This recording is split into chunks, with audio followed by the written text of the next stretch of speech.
Right, hello and welcome back to another video. So, what are investment trusts? So, to start with, I'll just say that investment trusts are one of my favourite forms of investment. They're what my wife and I started out investing in, and to this day, still more than half of our portfolio is spread across various investment trusts. So, what actually is an investment trust? So, an investment trust is a collective investment that pools money, funds from various different investors, and that pool is then invested into various assets, usually stocks, but it can also be bonds, real estate, many other different forms of assets. And this has multiple benefits and also a few cons, as every kind of form of investment does. One of the main benefits from my point of view is, as I was saying, that this pool of money is invested into various assets, usually stocks, but it's great if you want to have exposure to a certain sector or industry that you don't have knowledge of, or that it might be quite difficult for you to access. For example, one of the funds that I hold is a real estate investment trust that purchases either directly or through companies, either private or public, exposure to commercial real estate across Europe.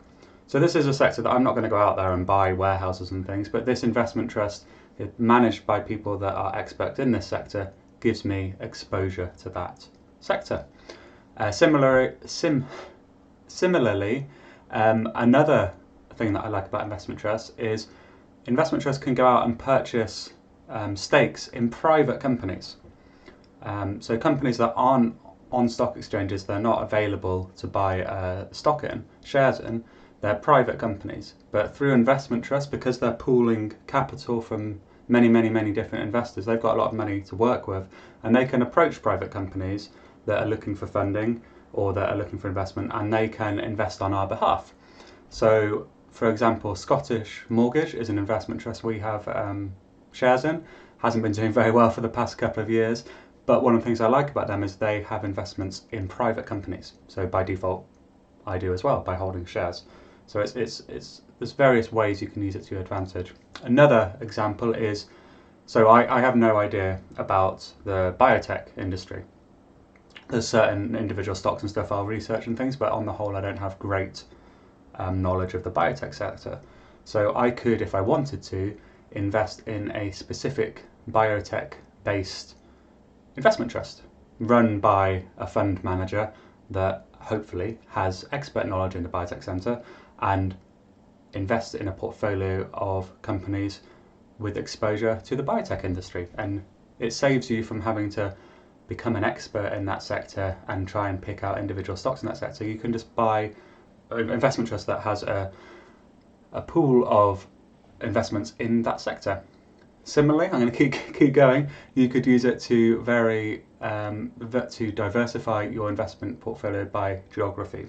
So I hold individual stocks in the UK and the USA, but I'm not prepared to spend the time researching stocks in Asia or other parts of the world.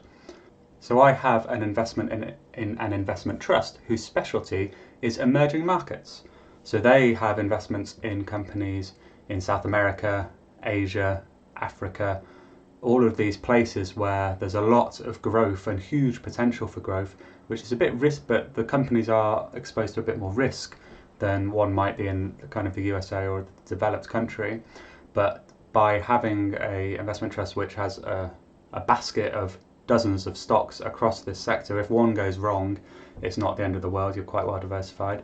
And again, the fund managers hopefully are experts and they're making wiser decisions than I could in these sectors without me having to invest hundreds of hours to bring my knowledge up to speed.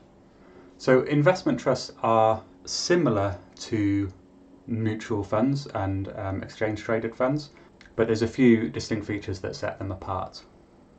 So they are closed-ended funds, which means they have a fixed number of shares much the same as like a single stock would have on the stock market. So Google, Meta, that type of thing. They have a fixed number of shares, so they can increase them, but especially with investment trusts, they tend to stay fairly level.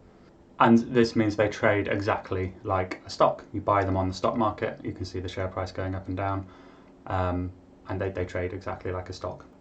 And as they trade like a stock, they have their own board of directors, exactly like any other stock would, who are there to keep an eye on management, make sure that they're performing, to make sure that the investment trust is being managed in the best way on behalf of the shareholders.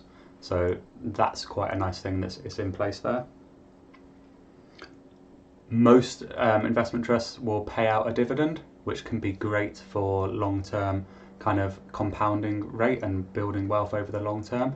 And there's many investment trusts who have a very long track record of increasing dividend every year. So it's great for income seekers and those that are looking to just kind of grow their portfolio over kind of a long period of time. Just set it in there and forget, and just let it grow over time. The other thing you can do with an investment trust, which is really good, is reinvest your dividends. So you can just click a setting to say that any dividends that are paid out by the company, you want to be automatically reinvested into that investment trust. So they will do it automatically for you when a dividend is paid. That would be equivalent. So let's say you got paid £100 in a dividend, that would then be used to purchase more shares in that investment trust. So say you got paid £100 in dividends and the share price was £10, automatically, without you having to do anything, you would have 10 more shares purchased for you using that dividend, and you'd hold 10 more shares. And over time, obviously, that effect will compound. One of the things that I quite like about them is they can trade at a discount or a premium to the net asset value of their holdings. So that means, let's say they're holding a basket of stocks which have a set value. Their share prices, they all have a set value. But because the investment trust is its own stock in itself, effectively, its price is not dictated by the holdings, it's dictated by the buying and selling pressure like any other stock would be. So what you find is that, let's say the net asset value of its holdings is £1,000, just arbitrary numbers.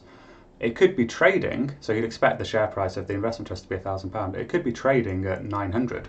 So you have a 10% discount to net asset value. So you can buy that portfolio of stocks cheaper through this investment trust than you could if you went out and bought each of those stocks individually. But it goes both ways. So sometimes when we're in a big roaring bull market and an investment trust is very popular, it could also sell at a premium. So that's not so good. But what I like about this is it gives you a direct insight into how overvalued or undervalued the investment trust is. So at the moment, because we've been going through a bit of a bear market, many investment trusts in the UK are trading at quite a heavy discount to their underlying assets. There's many investment trusts selling at 10 to 15% discount at the moment. So I see that as a great opportunity to buy in. And then similarly, you could use it if you wanted to sell out. If you rather than just holding long term as an investor, you could wait for there to be a high premium, a 10 to 15% premium, where you know that you can sell the shares in that investment trust for more than those underlying stocks are worth. So I like that you can see kind of the discount and premium, and that's showed on all where you would see all the other technical information. They also show the discount and premium. Yeah, and I think investment trusts are a great place to start if you are new to investing. It's where I started, and it's great because you're not taking too much risk. You are buying a stock in an investment trust, so you're getting used to that process of how you would purchase a stock and how you use your broker and that type of thing. But instead of just taking risk on one individual stock, that if that one goes wrong, you could lose quite a bit of your investment, you're investing into an investment trust that has a wide portfolio of stocks. So even if a few companies in that portfolio go wrong, the investment trust as a whole isn't going to get affected too much in kind of in a short space of time. So they still can go up and down quite considerably, just as the markets do, but it will be more diversified. And my suggestion would be to diversify further by buying multiple investment trusts that cover separate sectors within themselves. So for example, We hold an investment trust that is specifically US companies, one that is emerging markets. We hold one that is specifically small cap European countries. We hold one that is commercial real estate, and that there's a few others we hold as well. So we're covering those sectors, of various different sectors, and I try and invest into investment trusts that I'm not double dipping. So I'm not buying those same companies in my own kind of singular individual investments. So yeah, a really good place to start investing. And as I say, my wife and I still hold quite a sizable portfolio of investment trusts. So I think they're a great long-term option to supplement any investment portfolio and just provide that further diversification. Okay, so that was a quick introduction to investment trusts. I hope you enjoyed the video. If you did, please consider kind of dropping a like and hitting that subscribe button if you want to see some more videos.